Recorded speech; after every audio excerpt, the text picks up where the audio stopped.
Well, welcome everyone officially to the live lecture series with the stars, talking marketing with the stars. This is the third part so far in our series. This is very exciting. I have known Tristan for a while now, head of small and medium businesses across Canada, supporting them with Google services and all the Google amazing resources that they supply. Tristan has been on Marketing News Canada before, and you might even see some of his amazing writings. I just read an article by you, Tristan, in SME magazine, which is a great publication there. So, but Tristan, students want to know, kind of like, every great superhero, Iron Man, Spider-Man, Captain Marvel, Wonder Woman. What is your origin story? How did you get to where you are today? Because it's very, sometimes I look at you and be like, oh, I want to work at Google one day, but that's impossible. But you started in the same position that many of these students are in right now. So maybe kind of tell us about, maybe if you could go to high school if you want, you may want to start at university, wherever you want to go. Tell us about that journey. You go all the way back. I don't know if it's going to live up to the superheroes, but elementary school, we could go there if you want. Yeah, we'll start from birth. So I was born and raised in Toronto. I grew up in Toronto, spent most of my life here, and went away to university and did my undergrad at Queen's. Hopefully there's some Queen's representation joining us today, in history. So I'm arts background, had no idea what I wanted to do. I went to university feeling like I'm just going to enjoy it, have a good experience, hopefully learn a lot. Who knows where I'll end up afterward. Hopefully I can get a job. We'll see. And it certainly lived up to that. So I studied history. I took 5 years. I was a little slow in university. And I worked full time for a few of my years there. And I did that in Queen's student government. I ran a coffee house on campus called Common Ground, and then was vice president of our student union in my last year. And that's really what got me looking at marketing and jobs afterward. And I find that with so many people, it's not just your academic experience that gets you into the workforce after. It's often the things outside of the classroom that help you get there. And so I went on a job hunt. Graduating, I took a few months off to travel, and then a really slow person overall. And what did you graduate with? Like, what did your paper say when you got it handed to you by some amazing guy in a cloak or a woman in a cloak? Yeah, Bachelor of Arts Honors in History was my degree. So I made it through. I passed. But honestly, like for everybody, academics was not my strength. I was not the strongest student at Queen's, and it was really my extracurricular stuff that I enjoyed most, and where I made most of my friends. I learned how to work, and a lot of the skills that have helped me today in my job at Google and the job I had before this. So I was job hunting after graduating. Truly, I didn't know where I could land a job. I was a little nervous going in as a history major, competing against folks with more like technical backgrounds. And so I applied to probably every company under the sun that I could think of that had an office in Toronto, interviewed at a few. I did these brutal interviews at Capital One. I did this case that I totally botched, AB InBev and Procter & Gamble. And I got my first job in brand management at Procter & Gamble in marketing, which is like... That's amazing. And how did you find, like, maybe give the process, like get into the weeds of it. Like, how did you find that job, and how did you apply back then? What did that look like? Yeah. I did a bunch of Googling and looking up companies where I could potentially work. I had a friend who'd gotten hired at P&G, so I'd heard of, and of course knew the products and knew the Olympic spots that I loved so much. And that was part of the draw for me when I applied to P&G. But I honestly did a lot of looking up on job websites what was available. And for folks coming out of undergraduate degrees, usually companies are hiring in May and September, or they're going to have jobs that are going to be open for May and September for you to start. And the hiring windows usually start somewhere in the realm of October, November the year before. So I was probably looking in November for a job that would start the next year. And that's typically how it works for most companies. And that's a great way to get in. You get into these entry-level roles in marketing at many different companies, whether it's in CPG, consumer packaged goods, or tech, like Google or Facebook, Meta now. And it's a really great way to start. because you get great training at these big companies in the workforce and how to be a strong marketer. You get a lot of security of I can mess something up as the assistant brand manager on Crest toothpaste, and it's not going to break the business. I wasn't that important. And that is a really good thing, I think, as you're starting out.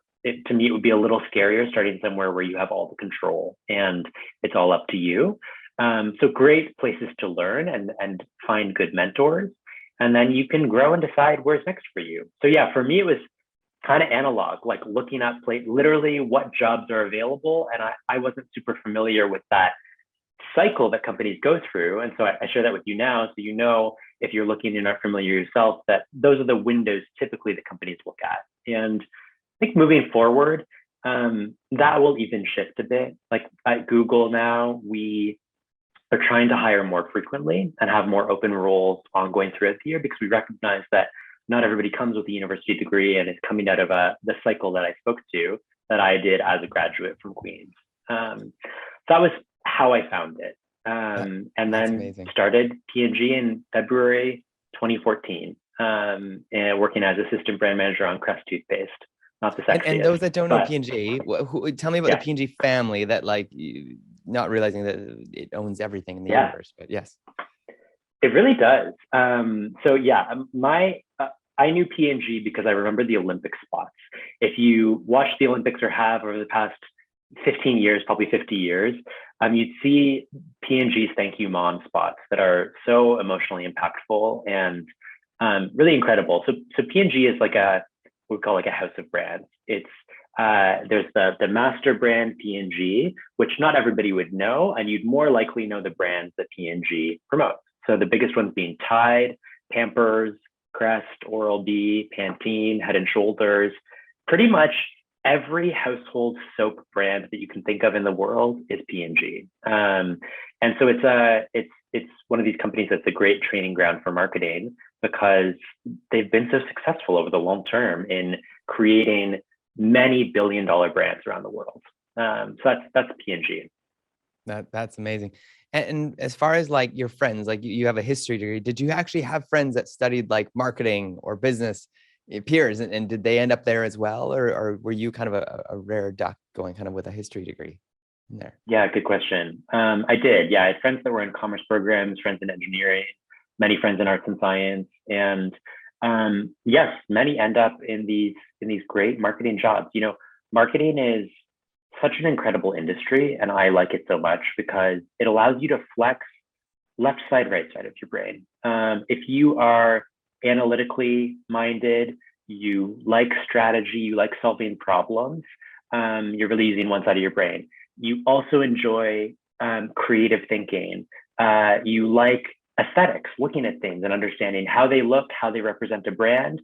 The best thing about marketing is you get to do both of those things. And so I probably came in more of a creative mind for my degree. I learned through history how to think, understand themes, understand problems, and how to write.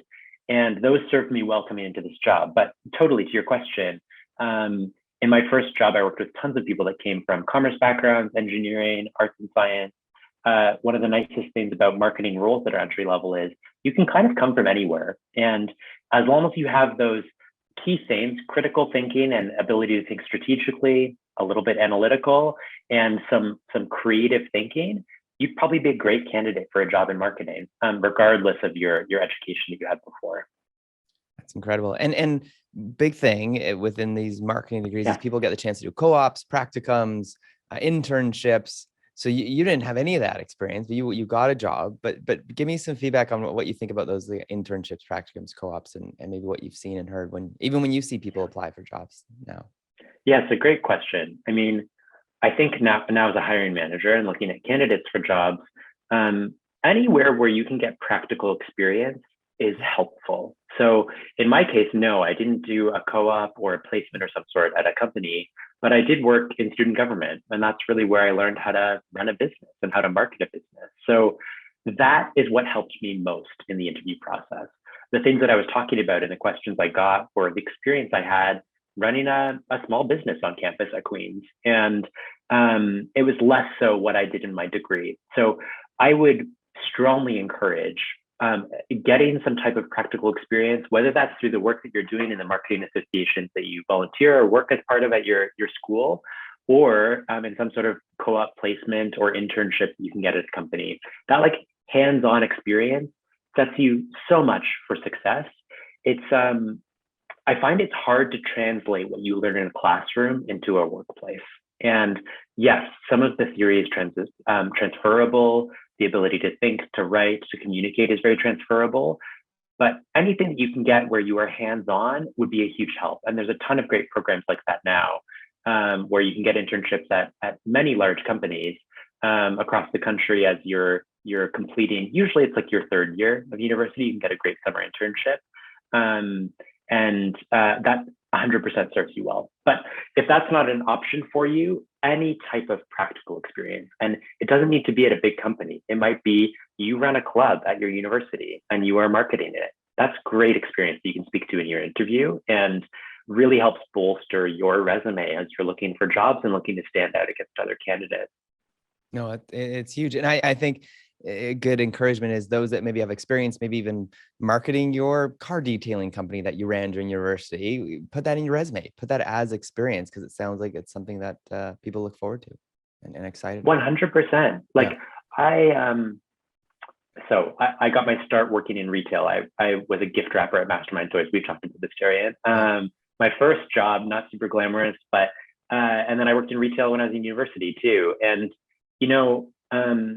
retail or service jobs are great training for the workplace afterward. You learn the basics of customer service, and I certainly wouldn't undervalue that. I think there are skills that you can develop in so many different things that you do, and it doesn't need to be a highfalutin internship at a big company or something. You can get them in other places, and I'd encourage you all to think about, when you think about your own set of experiences, lived experiences in your life, the work that you've done, the school you've been going through, what are the skills that you've learned from each step of that journey?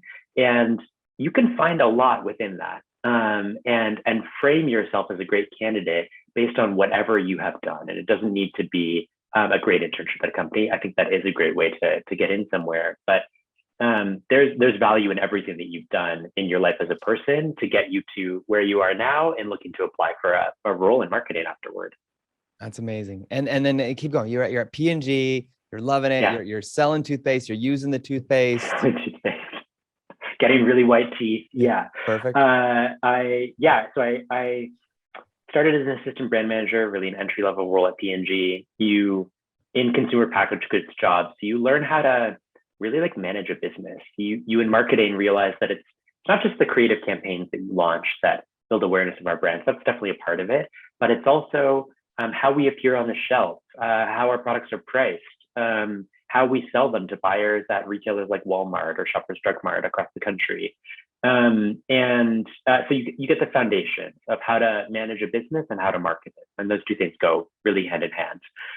Especially these days when we think about the evolution of marketing and it becoming more digital. I did that for about probably 2 years, got promoted to senior assistant brand manager, great title, and was continuing to work on our oral care family of brands. So that was Oral-B, Crest, Scope mouthwash at the time. I took a sabbatical partway through my time at P&G. I took 6 months off, went traveling to Europe and New Zealand.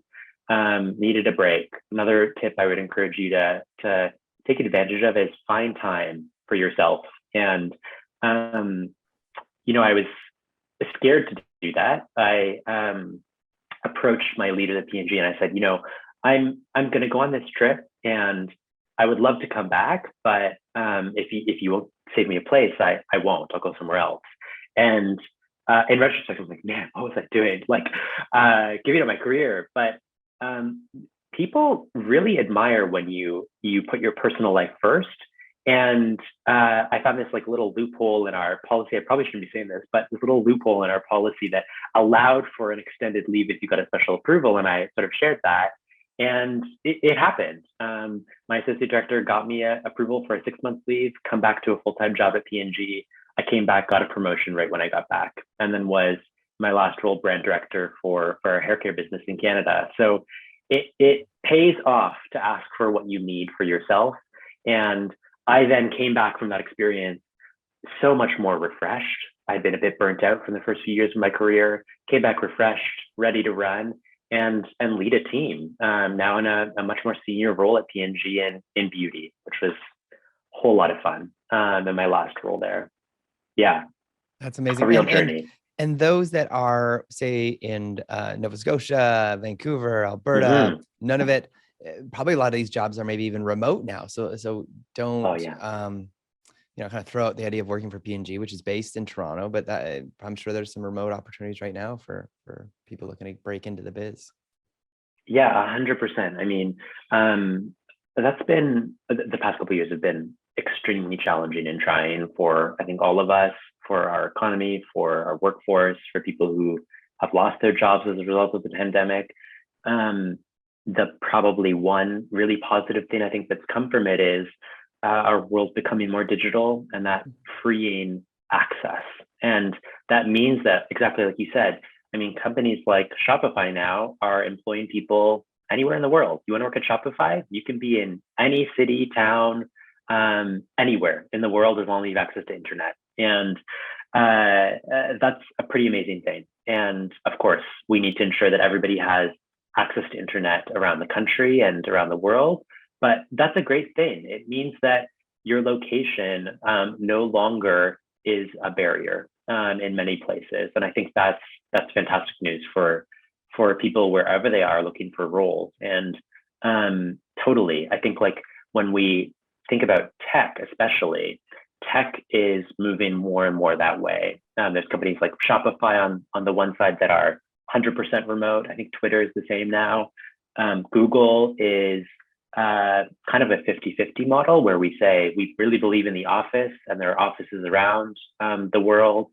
So we want you to spend 2 to 3 days in the office and a couple days at home. And there are always exceptions to that. You can be flexible and work fully remotely too. So the tech industry is exciting, and that's maybe next step in my journey after P&G also was coming to Google and this new and rapidly growing industry that is so different than what I experienced in a traditional brand management role in CPG. And I can talk a bit about that if that's helpful too. How do you know when to make the move and what did that look like? Yeah. Because that's so fascinating. Because back in the day, you hear about maybe the 50s or whatever. It'd be interesting to see. I haven't seen this graph yet, but like a generation that you had one job and you took it, you got your gold watch after 30 years and retired. But I feel like we're in a time where it's like you're hopping, right? You're either hopping or it's people have multiple jobs, right? The gig economy.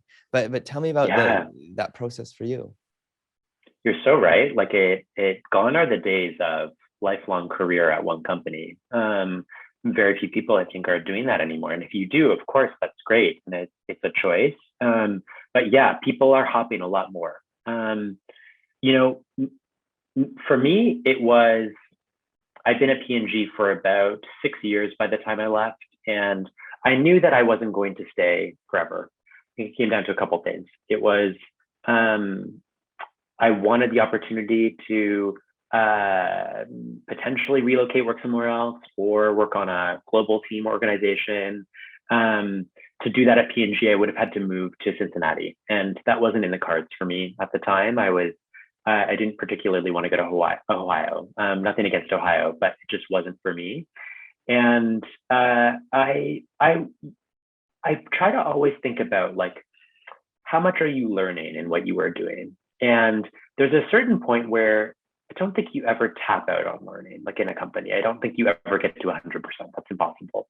But maybe you get to 70% of what you can learn from your role. And you need to think about like, do you want to keep going and doing the additional 30% that you can get from it? Or do you want to jump somewhere else where suddenly that becomes 0 and you're going 0 to 70 again? And that journey being really energizing. And I think that's where I was as I finished up at P&G. So it was about new access to learning, wanting to try a different company. And so it became the right time for a confluence of factors and different reasons.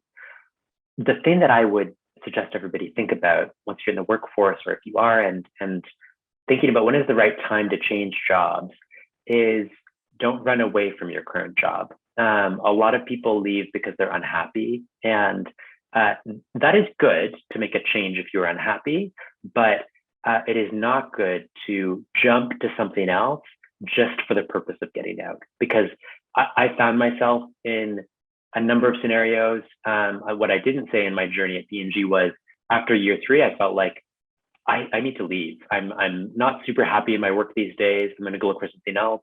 I applied to a couple startups, got an offer somewhere, and decided to not take it because I realized that it wasn't the job that was making me really unhappy. I needed to change things in my life in terms of the balance I was getting from work. And then changing those things, I felt suddenly way better about work.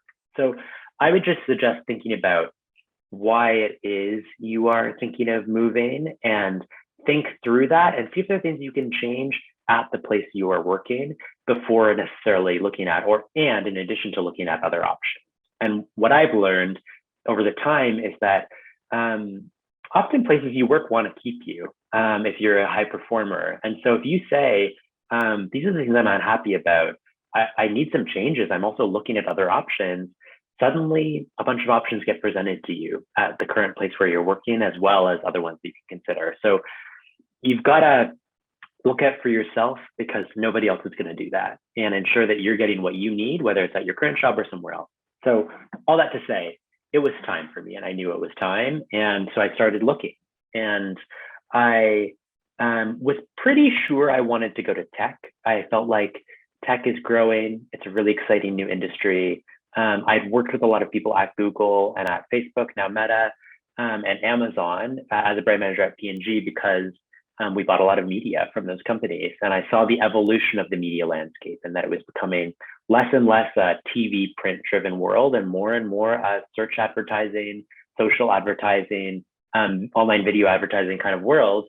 And so knew that this is where I think I wanted to go. And I explored a bunch, used my network, talked to people that I knew that had left P&G and gone to these other companies. There were ones at each of them. And I applied to all of them, and interviewed for Facebook and for Google at the time. And I landed on Google. I had a good feeling about the culture. And I think when you apply for jobs, you just kind of know.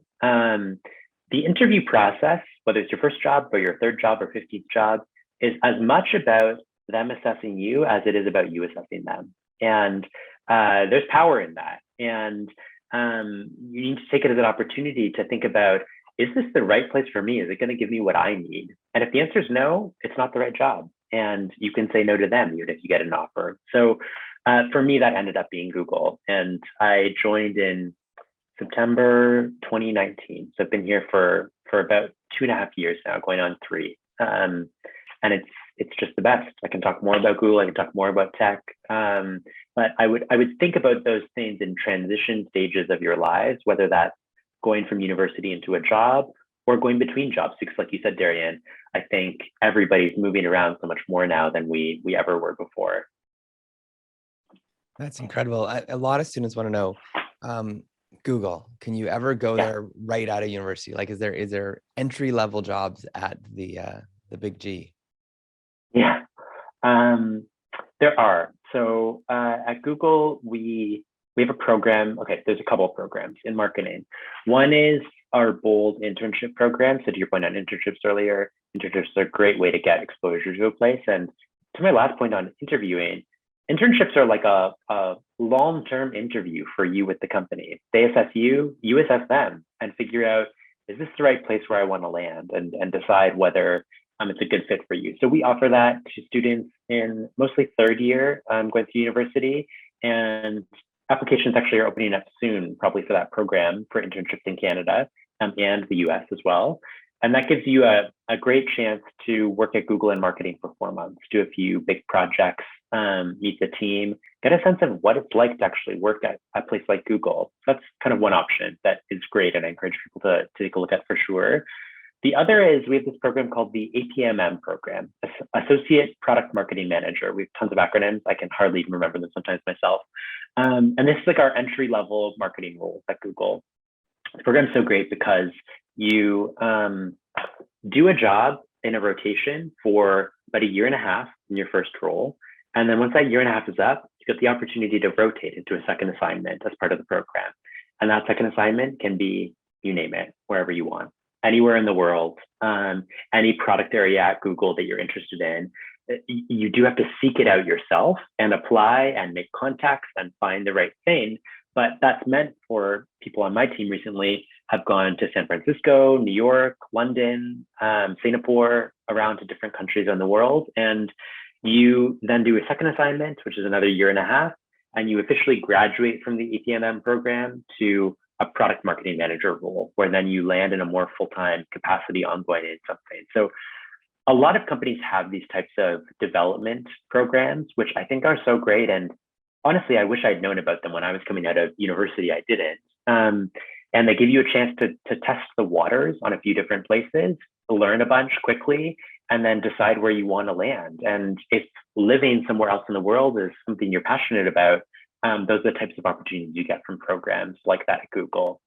I will say it's open to anybody who has 1.5 to 3 years experience.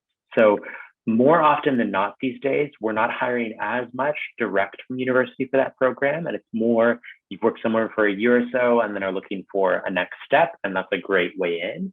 Or people who come through the internship program then can often come right into APMM after they graduate. And that's one of the ways you can come straight in from university. But programs like that exist at tons of companies. Bell has one, I think TELUS has one too. Many Canadian companies with offices or that are remote across the country have options for recent graduates. So if someone was to apply, like we could put a link maybe in the notes there. We Yeah, can send it. Okay, perfect. That's amazing. It's very cool. definitely put a link. There's tons of info online. I can send all of it about both of those programs. And if you also just look up entry-level roles or rotation-based programs at companies, you'll see a bunch of them that exist at many other companies in the country, and give you that access to the freedom of being able to rotate and try different things, which is a really good thing for the start of your career, I think. And there's a very famous movie. I don't know if it's that famous, but the Internship, right? Oh They yeah, talk about having an internship at Google. at Google. Yeah, I don't know you if it's bet. like that where you get the cool little hats and it's spinny thing on top, but you could be an intern at Google, which is very cool. I feel like I have a hat in my closet. I'm not going to get it, but you get the hat. Yeah, if you start a Really? job at Google, you get the hat with the spinny thing on the top. Like, No. it's every single person that works at Google gets one of those Do you when want you to chat? begin. We don't mind. We can wait. I can't. There's probably a hot mess in there Yeah. with like Okay. other Okay. stuff, Yeah. so Yeah. I It's like, can't do it. But I okay. can send No. you a photo. No. And That'd it be doesn't amazing. look good on me. I think they look great on some people. It's not for my head. It ruins my hair. But you do. You get the hat. Google is cool. It's like I haven't actually seen that movie, which seems crazy, but Yeah. I know the premise obviously, and it's tech companies are neat. They invest a lot in culture and making the place somewhere where you want to work, and so you get a lot of perks in tech that don't exist in every other place. From things like, our lunches are made for us every day. If you work in the Bay Area, that would also be dinner. Great access to gyms. You get tons of good benefits. All that stuff is great, and I would say the presence of those things don't make a workplace enjoyable and a job meaningful. They certainly help in making things more comfortable and feeling cared for by the company. But as a new grad coming from university, I would think about where are you most going to learn and grow. And I think that's something sort of universal that we all feel motivated by. And feeling happy at work, I think, comes from feeling motivated, cared for, trusted, and like you're learning ultimately. It's the most important thing. But yeah, we get the hat. So if you come to Google, you'll get a hat. That is amazing. And even now, tell me about your career journey now. What has it been like, and kind of what are you thankful for, and anything that's coming down the pipeline for you and kind of next steps? Yeah. So I've now been at Google for about 2.5 years, like I said. I made the transition from P&G, where I was a manager, had a team, was leading an organization and a substantial business. And I came to Google and I took an individual contributor role. So didn't have a team, was working on some work to support startups in Canada. And I've grown basically for the past 2.5 years. I've been the person that puts my hand up for more opportunities every single time something comes available.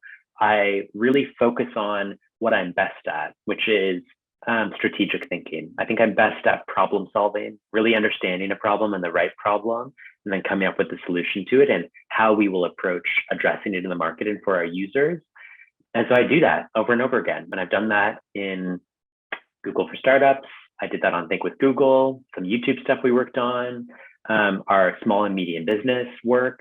And that brought me to beginning of COVID, where we as a company were faced with, oh my God, what do we do? The world has shut down. How do we support business in Canada? And the past 2 years, I've built a team, and we now have programs that help small businesses across the country with moving online, getting found by customers online, so that they have opportunities to grow and hire more employees and grow our economy. And programs that help people access skills to get jobs. So certificates that we offer where people can go through a 3 to 6 month program online for about $160 or free with their scholarships available. And it gives you the job ready skills you need to get a job at somewhere like Google. And so we do all this incredibly impactful work. And I've been building over the past few years. And it's been the greatest, most inspiring work I've done in my life. And I've enjoyed it so much. And I've hit one of those moments recently where I was faced with the decision of what next, and is it the right time to move on to something else? And I decided that it was. I'm moving into a new role at Google in the next couple of weeks. I'll be working on global Android marketing. So a global marketing role based out of Toronto, something I thought wouldn't be possible at a multinational company that's based out of the US. And it is. I think with this evolution of the remote workforce, like you said, Darian, it's opening up so many new opportunities. So for me, I came to this most recent decision point with the mindset of, I mentioned earlier, you sometimes get to 70% learned in a role. You've learned 70% of what you possibly can. And that's kind of where I've been in the past couple of months. Much more to learn, great leadership on my team. But I decided that it was time for a leap to something even more challenging and new for me, which is how do we market a brand globally to consumers around the world in the US, the UK, Japan, Germany. And that's going to be a new challenge for me. So all these changes that we've experienced for the past couple of years, I think, are making companies more flexible. And at a company like Google and most others, probably anywhere you work, your career is in your hands. And so you find those moments where you are ripe for change and new learning. And I'd say in my case, half the time I've decided I'm going to stay in my current thing and I'm going to ask for some more stuff that I need. And half the time I've decided now it's time to go. And it's usually based on that 70%, 30% rule of how much I've learned and where I can accelerate my learning more next. So yeah, I'm sadly leaving the work that I do that I love so much, but I'm going into a new challenge in a global organization like Google, which is really, really exciting for me. So quick snippet. If you remember the old sell me this pen, those that are listening, why go Android? Why should I pick an Android phone over, oh my God. my because my BlackBerry, they don't support, it doesn't work anymore. They stopped making the Windows phone. So why Android? Oh, Darian, you're putting me on the spot. I need to learn Android to be able to answer that well. But I think the thing is that Android phones are devices that have the best of Google in them. So they're made by manufacturers like Samsung and others. And it's ultimately that you get access to the Google ecosystem by using an Android phone.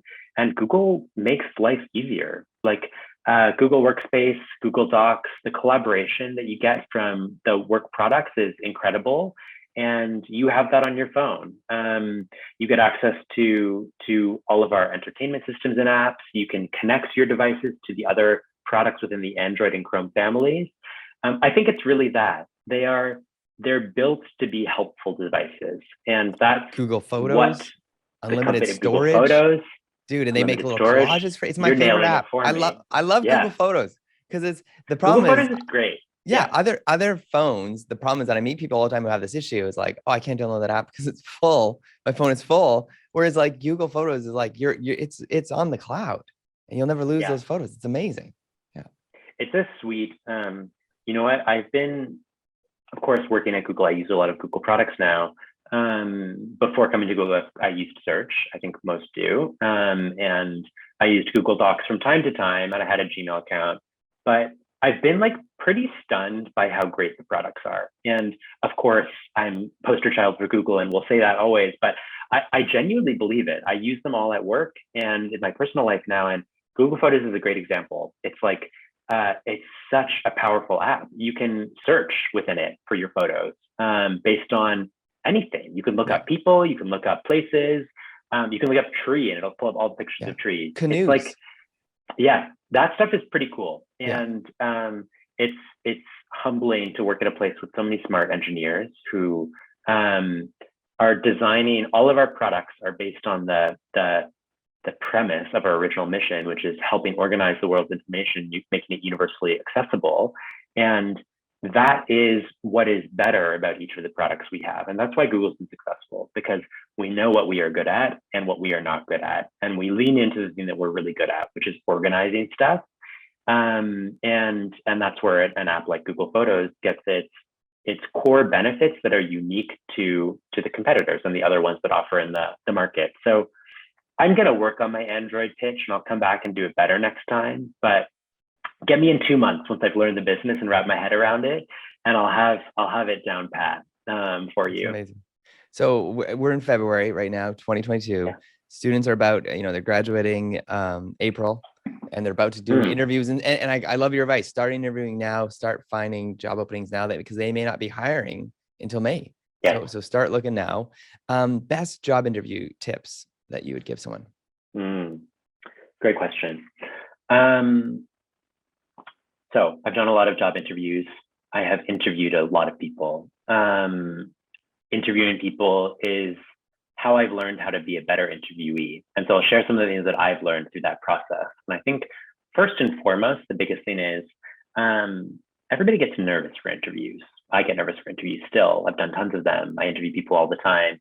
The interviewer doesn't care that you're nervous.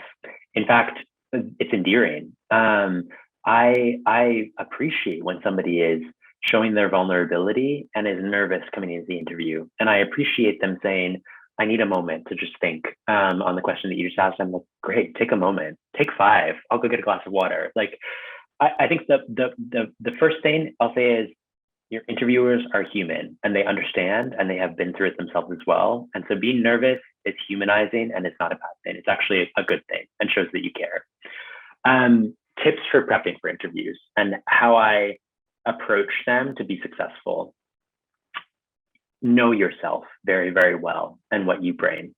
And I mentioned earlier as we were talking, I try to think about, okay, what are all of the life experiences I have had, work-wise, personally, in school, and how have those shaped who I am and what I am best at and better than anybody else at.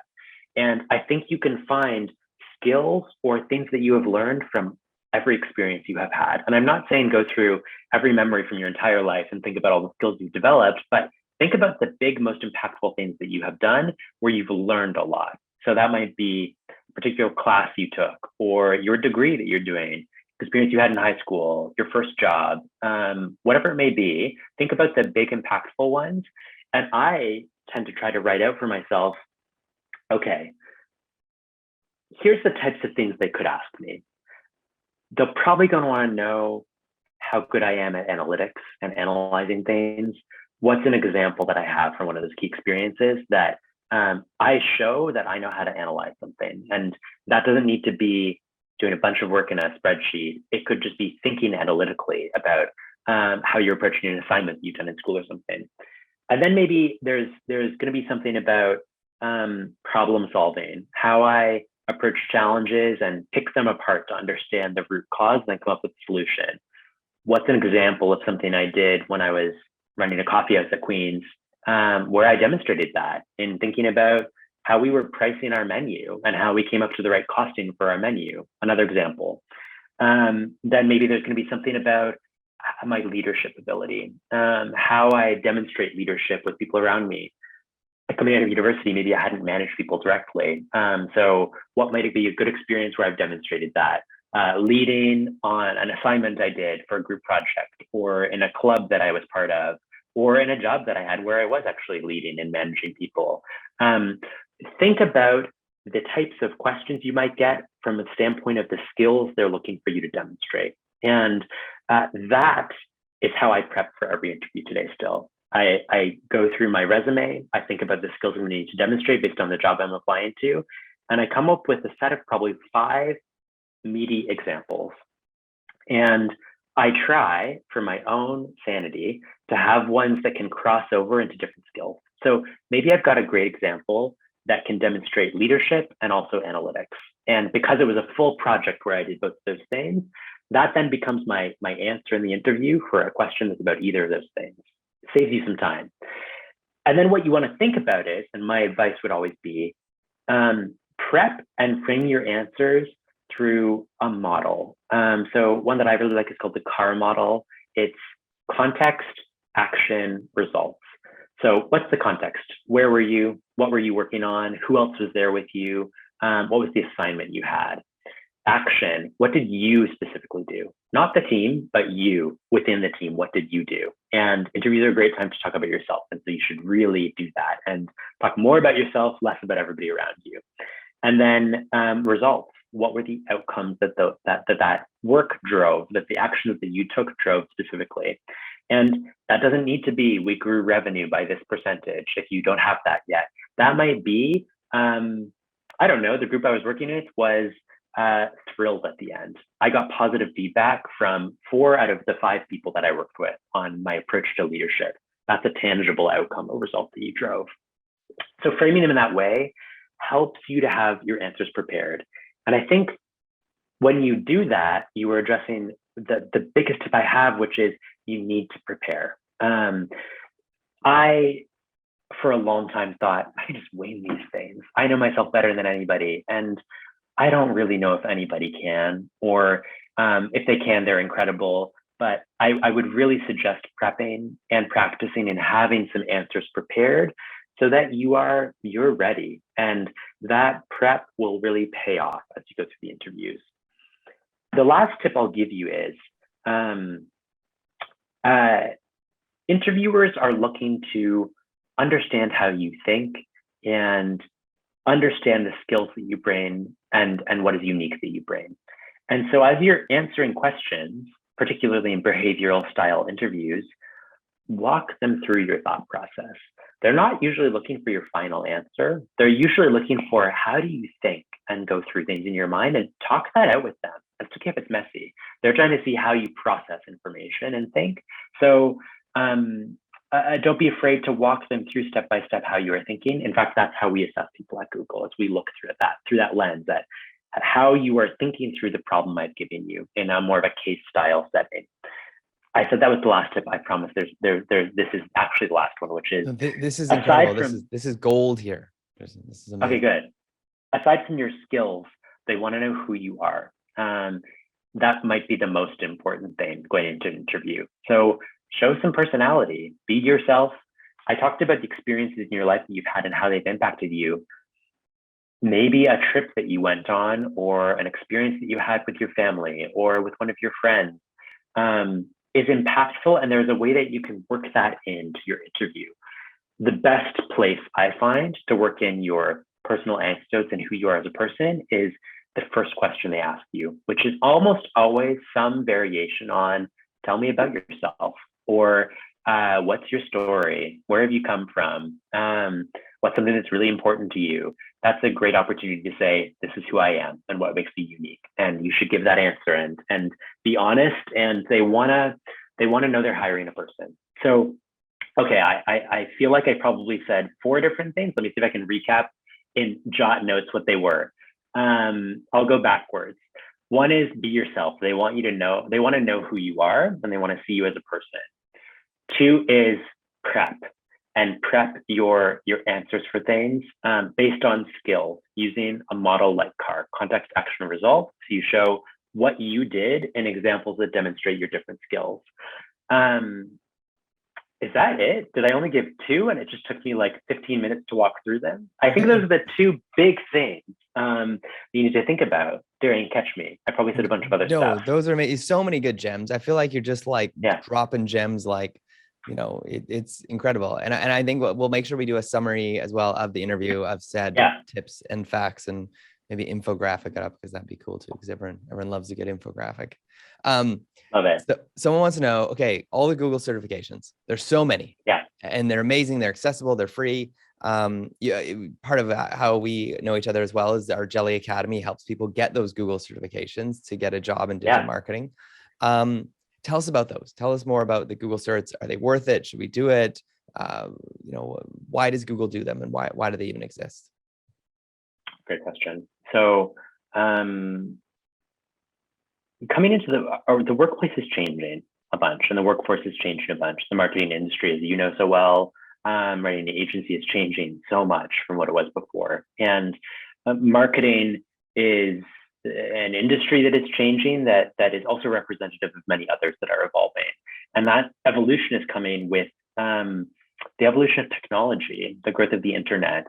The way we do things as humans has really changed a lot recently, especially, and accelerated these past 2 years. And that means that workplaces are needing to change as well. And what workplaces are looking for from their employees are changing. And so I came into the workforce, I don't know, 9 years ago now, and I was coming with a history degree, like I said. I knew how to think. I got an entry-level job in CPG. That's still an option. I think another route is being more technically skilled in something. Places are looking for people who have technical skills.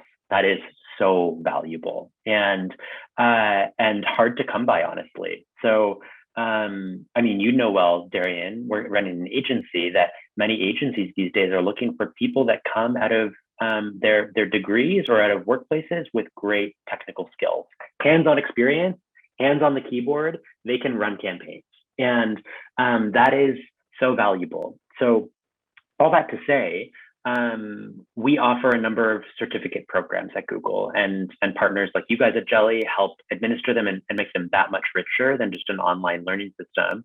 But the different options available are, there's a set for marketing, which cover basically every type of digital advertising that you can do on Google. And the courses are, some of them are tough. Like, they're very, very detailed, and there's certifications that come out of each of them where you get a certification, you can renew it annually, and you're then a certified great marketer on Google search or Google display advertising or video advertising on Google, whatever it is.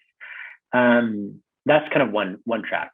The other is, there's a bunch of other technical certificates that we offer in things like project management, UX design, data analytics, and IT support. And those are like a 3 to 6 month curriculum that you go through, and you get the equivalent of like a bachelor's degree in one of those things.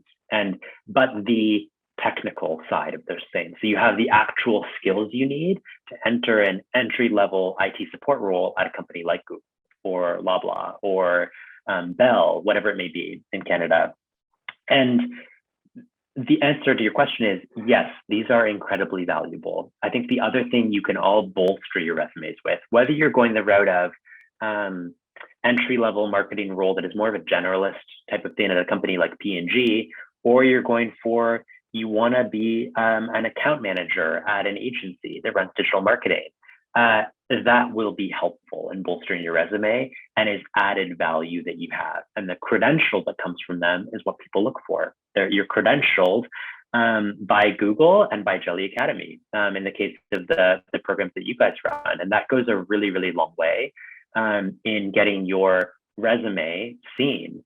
So I'm curious for you, Darian, like what you guys look like as you're hiring people at the agency. Yeah, I think it's been so hard. I often kind of use it as and not everyone's seen the show, but Suits. It was a great show, filmed in Toronto, a lot of it, but the story of a guy who somehow made it into a job as a lawyer, practicing as a lawyer, but never passed the bar. And eventually, not, spoiler alert, he was found out, and then everything fell apart, and the main star Meghan Markle ended up going and marrying a prince, off of the show, and so the show kind of has had its end. But whether you're a practicing digital marketer and you're working on big accounts, those credentials, those passing the bar, allow that confidence to come to the agency owners. It allows that confidence in a job interview when saying, sure, I got a degree. Sure, I had some experience working on my uncle's, rent a boat company on Muskoka Lake, right? Or Lake Muskoka. How do you say it? The most Muskoka Lakes? Lake Muskoka. Muskoka. Yeah. Okay, Yeah. thanks. Or Okay. Lake Muskoka. You're second guessing myself now. in cottage country, right? For British Columbians, that would be cabins. But cabin country. Cabin country, yeah. Or camp country, if you're from like Sudbury or Sault Ste. Marie. Yeah. Perfect. So when all of a sudden it's like, sure, you've got the experience, but it just gives you that validity and those micro credentials that Google gives. And I love that they're accessible. I love that they're free. We often say you don't need to go through Jelly Academy because they're all accessible. Hootsuites are accessible. Google's are accessible for free, but we just provide that kind of administrative accountability, hands-on support to pass those to get a job. And which I love too, because once they're in there, they're going to get even more hands-on training. But at least the person, it's like someone hiring an electrician. Sure, we're about to build this house, but do you have your ticket yet? Which is so I often, it's just been the last few months, I've been thinking more and more of digital marketing as a trade versus an art or a science. Because, and it sounds a bit crude, but I'm like, why can't we be looked as trades workers who just happen to be in this new collar economy? We're not blue collar trades, we're new collar trades that are, now finally have credentials. And I feel like we're finally taken more seriously. We're held accountable, and it's like CPAs, right? Accountants, they've got that. And I'm so thankful for these. So yes, we take them very seriously when someone applies, because it's like, we wouldn't want to put someone on a job site without their ticket. Of course. Yeah, that's perfect analogy. And, I'll say just anecdotally, even when I was working at P&G, probably like year 4 that I was there, the company started reflecting on, wow, we really need to train our people better on digital marketing. And so suddenly we were all getting credentials at P&G as beyond entry-level marketers. And we were a little bit behind and needed to realize, I need to know how to use search advertising or social advertising in order to do my job. And know every day I'm not necessarily doing it myself. We work with a lot of agencies that do the work for us, but the better I understand it as a marketer, the more valuable I'm going to be to my agencies and the better partnership we're going to have. And so I think most companies are thinking that way. And so I love the analogy of the bar and getting the certificate that you need to actually be a marketer. And for a job where you are working in an agency or you're working directly at an advertiser and doing some of their work for them, that's going to be essential. And then even for the pathways where you're not day in, day out on the keyboard buying search advertising, it's still essential. And it gives you that added credential for your resume that you will need at some point if you're going into marketing. So, and those are things you can do while you're in school versus waiting until you're in the workforce. And as someone, again, I want to stay agnostic. We have to be as an agency. We don't work for Google. We don't work for Meta. We don't work. And again, we want to be, what's best for our clients. But in the same way, if you want a job in government, you have to take French as a second language. If you want a job in tourism, you typically really kind of hands-on to it. You probably need a second language if you're going to be a tour operator or something, kind of more of a well-respected job in tourism. So I have to say, if you want a job in marketing in 2022, you need not to know Hungarian or Mitchif. You need to know Google Analytics. Whether you're trying to be like, well, I don't adhere to one big tech company, but Google Analytics is the universal language today for all campaigns, all marketing, all things.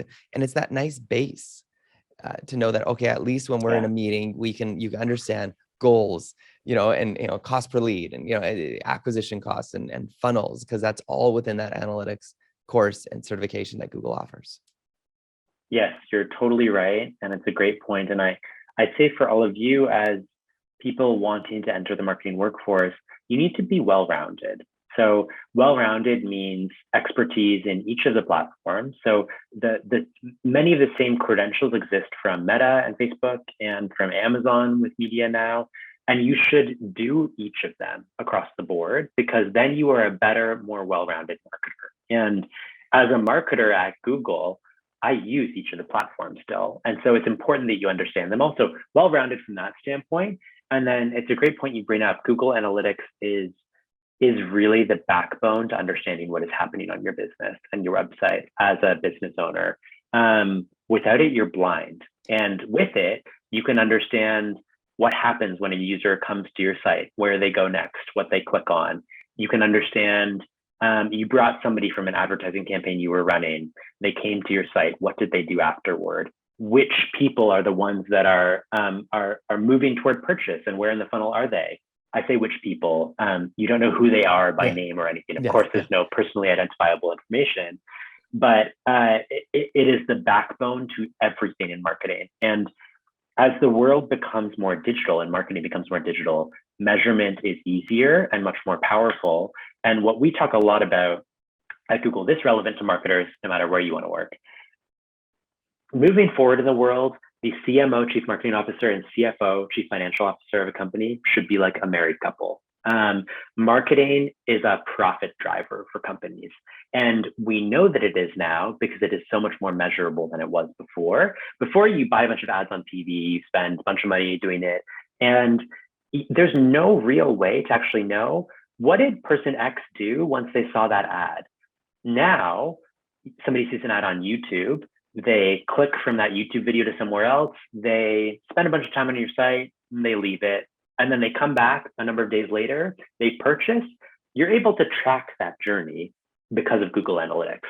And that is incredible because then you can know I spent X number of dollars on a marketing campaign I ran, and these are the number of conversions that I got back from it. And that is measurable. And then you can tell your CFO at the company, this is how much business we are driving from marketing. With this spend, we're getting this return on our investment. That is the coolest thing for our industry because now you can prove that it is working, which is incredible. And that means more growth in marketing. And I think that like foundational principle of the shift in the industry is going to lead to many more jobs in marketing in the future. And it being a growing industry, both in the more technical aspects of how you run a campaign, as well as the leaders who are going to need to be more generalists, but are running a business in marketing. And it's not Mad Men anymore. It's not like reviewing a bunch of boards in a room and being like, I like this one, and putting it on print and then hoping for the best. It's gotten much better and more sophisticated, and that's good for us as marketers, and that's good for people entering the workforce because it's a growing industry. And if you're looking at getting a job in, say, like retail or anything with a bricks and mortar, there's no certification for it, but Google My Business, I'd say, is the #1 social media channel to understand. And I see this all the time with university students who apply and they're like, well, I understand Facebook, Google, TikTok, all these things, or Facebook and Instagram, but they've never played around on Google My Business, which is the #1 social channel that affects their SEO, where a business ranks, the map pack, Google Maps, like so many things. And the features in there are unreal. Like the new releases, like you can literally launch a website from the Google My Business app. It's incredible. Yeah. I think like Google My Business is like the way into Google for business owners because it's the way you get found on search. Having a profile means that when somebody looks up something on search, you're going to show up when it's something related to what they were looking for. Same goes on Google Shopping. So it's sort of your way into the ecosystem to help your business get found more often.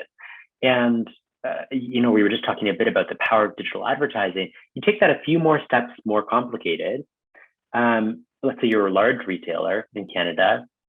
You can now, with some tools that exist, connect your offline conversion data, and that means like sales from your point of sale machine in your store to your advertising machine that is online. The data is anonymized and gets connected, and you can understand how your ad on search or your ad on YouTube, whatever it is, drove somebody to purchase something in the store. And so, yes, I'm glad you bring up offline and brick and mortar businesses because there are still so many benefits of this shifting industry and of a more digitized advertising industry for offline businesses too, that again have that same impact on the marketing industry of making us more reliable at driving business results. And yes, I think that begins with Google My Business and your way in to be found as a first step. And then there's so many more powerful tools that you can access when you get farther along the journey as a business or a marketer working at that business. It's amazing. So Tristan, in closing, any closing kind of remarks, advice, sage wisdom? You've dropped so many wisdom bombs already. I feel like it's been great, but anything that you want to close with today as we It's wrap a up? great question. And first of all, thank you so much for having me. It's always so good talking, Darian. And I feel like we're just chatting, which is so nice. Yeah. And thank you everybody for joining and listening in. Yeah. I really hope it's been helpful. I think my advice as we close is think of your career as a journey, a long journey. And it's probably not, as you're looking for your first job, the place that you're going to work for 50 years. It used to be that way. And I don't think it is anymore at all. So choose where you want to work based on the number of doors it opens for you. And then make every other career decision after that based on that same principle. I talked a lot throughout this, a number of times, about the idea of you learn 70% of what you can. Can you get 30% more? Can you get another 70% somewhere else? You can also think about what does this first job get me in terms of doors? For me, that was a first job at P&G opens a bunch of doors. It probably opened Google for me in the longer term. It probably also opened working in marketing in a startup or a smaller business. Think of the stages of your life and your career as giving you doors, and none of them mean that you are closing any doors. They're always still available to you, but keep as many open as possible throughout your career. And you've got a fruitful career ahead of you, especially in an industry like marketing, where, I mean, I think that marketing is a door opener. It opens doors to many other industries you could move into if you wanted to, or paths within marketing in different companies. And I think that's the advice I'd leave you with coming into your first jobs, coming into university. That's amazing. And Tristan, can we take a quick selfie here? Just Yeah, you know, of course. you've done it Always, before. Done it always before. selfie. Okay. Should I get Okay. my Well, hat? yeah, but no, because I can't do no, it. you can't do it. You No, can't I do it. can't. Yeah, this is good. Yeah. I don't even have my Google mug, so it's all right. It's all right. Okay. Yeah, it's fine. It's better this way. Okay. We'll go 1, 2, 3. Hey. We'll do one more just to be safe. It's always good. Unos, dos, tres. Hey. Woo. Thank you for being here. This was amazing. Thank you, students, for joining us right across the country, coast to coast.